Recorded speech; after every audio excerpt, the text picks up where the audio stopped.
All right, so we got a few things to talk about today, a few big things to talk about today. But I think the best thing for me to start with is a little announcement. A little announcement between friends. I have a total of let me count them. 1, 2, 3, 4, 5, 6. Yes, okay. I have a total of 6 consoles in my house at the moment. I have the God PS3 damn.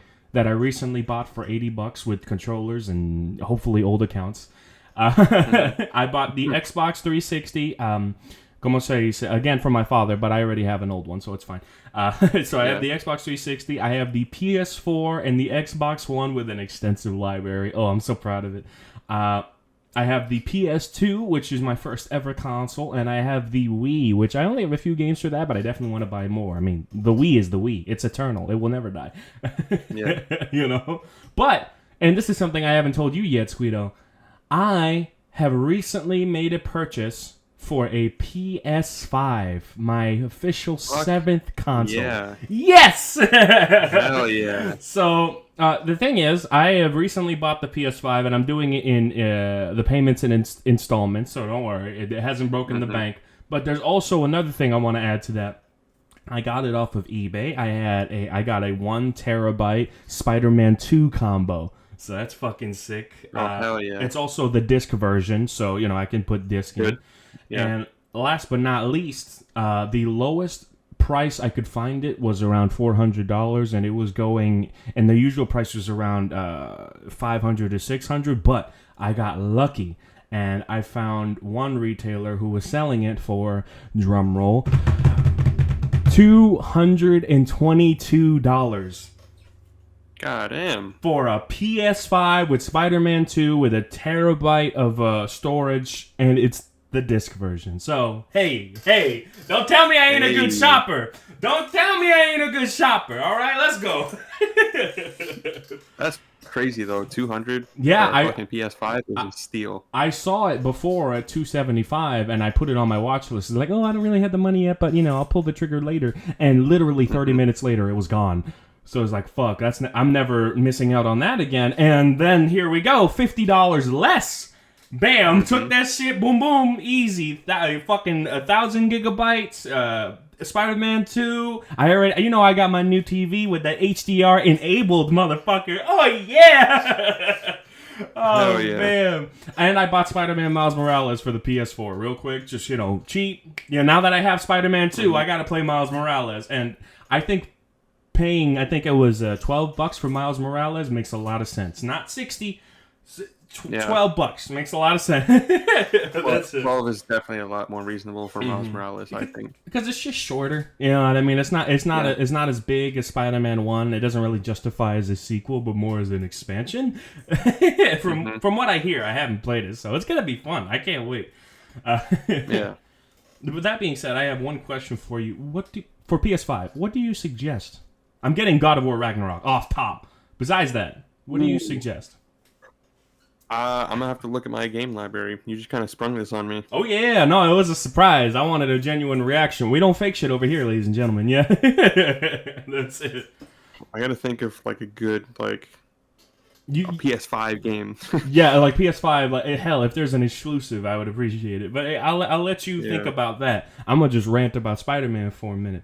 Like I'm gonna say, so actually, no, I'm not even gonna rant about Spider-Man. What I'll rant about is because I've been recently playing this fucking game, this gem, this just masterpiece, Resident Evil 7 on the Xbox One, brother. I'm gonna say, I've recently been doing a lot of work, and so it requires a lot of exporting, which takes time. So in the meantime, I wanted to do something else.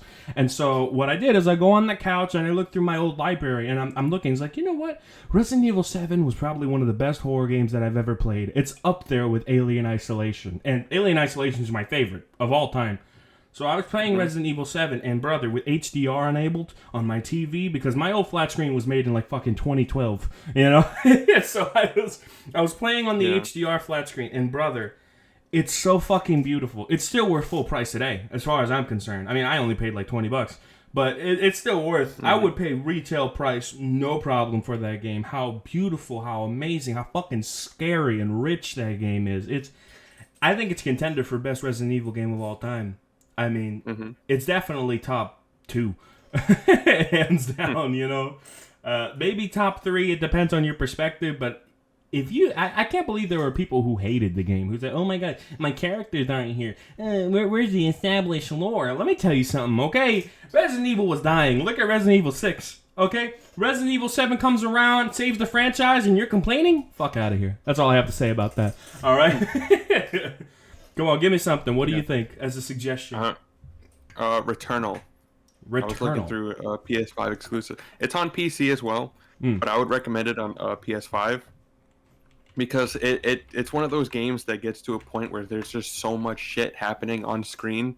Like I literally had to like pause and just be like, "There's no way the PS5 is loading all of this shit at the same time and no performance drops." Returnal is a really solid game. It I looks really like fucking sci-fi, Holmes. Oh yeah, it's cool as fuck. Well, I never beat it though. It's hard, but it's cool. Well, talk to me about it. How does that game work? So you're stuck in a time loop essentially, and so Groundhog Day. All right, I respect it. Think of it as like Dark Souls, but it's a time loop and it's a third-person shooter. Except when you die, you restart basically the entire game, and you lose all the shit that you got, like all your abilities and everything that you unlocked in your run. That's essentially like you lose all that shit, and you're back to bare bones, square one when you die. And it's also procedurally generated, so every level is different. So when you die and respawn, that first level is going to be different than the first time you played it. And the goal is to basically beat the game in the least amount of runs possible. Damn. Yeah, there are people that can beat the game like first try. I'm definitely not one of those fucking people. But yeah, Returnal is a cool game. There's a whole story mode too. But like I said, I never beat it, so I didn't really get too deep into like the lore, and I didn't really figure out what was happening. But there is a story aspect to it, and it is pretty interesting.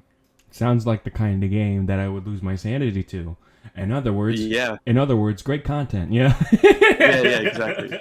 That's great content, and that's just one of those games that's like if you want to play a game at like 3 a.m., that's like the perfect vibe, I think. Well, shit, I'll put it on my wish list. There we go. Yeah.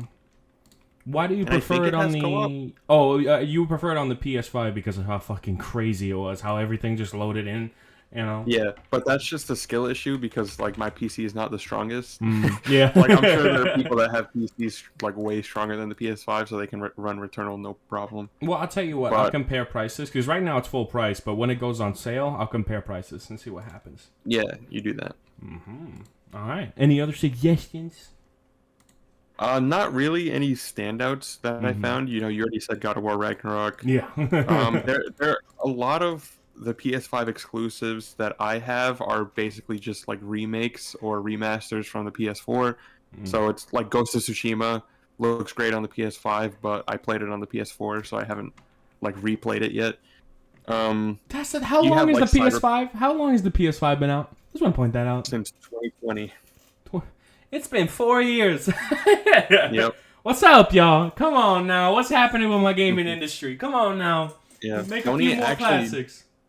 This week, Sony actually just came out and said that due to poor sales, the PS5 is in the latter stage of its life cycle. Fuck. Yeah. So they're basically already planning for like the next console after the 5. Like we're coming up towards the end, I guess. Damn, and I just got it. And you just got it. But it's a really dumb thing because it's like due to poor sales, it's like people couldn't buy a fucking PS5 for like the first 2 years that it was out. So the poor sales are kind of on Sony. It's not on us, the consumer. It's on Sony. And it's not that the PS5 is bad. It's just you literally could not fucking buy one. Yeah, for a long time. It's ridiculous. Yeah, so I think their logic makes no sense, honestly. I would just keep supporting the PS5 for as long as they can, but that's just me. I mean, it's not like our technology has outgrown the PS5, has it? No, definitely not. Like, the jump from the PS4 to the PS5 is probably the smallest jump in terms of like technological advancement, like between console generations. Like, because the 4 and the 5 is definitely a much stronger console, but you know, there's still games that the PS4 can run. Like, it plays God of War Ragnarok. It plays Ghost of Tsushima. Yeah, like there's like a lot of if you compare it to like the PS3 jump to the PS4, or and this is the big one, the PS2 to the PS3, this is definitely a lesser kind of change than those other generations. Exactly. So it's like if Sony's already working towards the next console, that jump is going to be even smaller from the PS5 to whatever's next, PlayStation 6, I would assume. I feel you. So yeah, I don't know. I think it's kind of dumb that we're in the latter stage. I think because of the whole, they couldn't really, supply PS5s to people that wanted them. I think they should just extend the life cycle of the PS5. Yeah, I mean, But that's just something that would benefit the consumer. I know Sony thinks like a business because they are a business.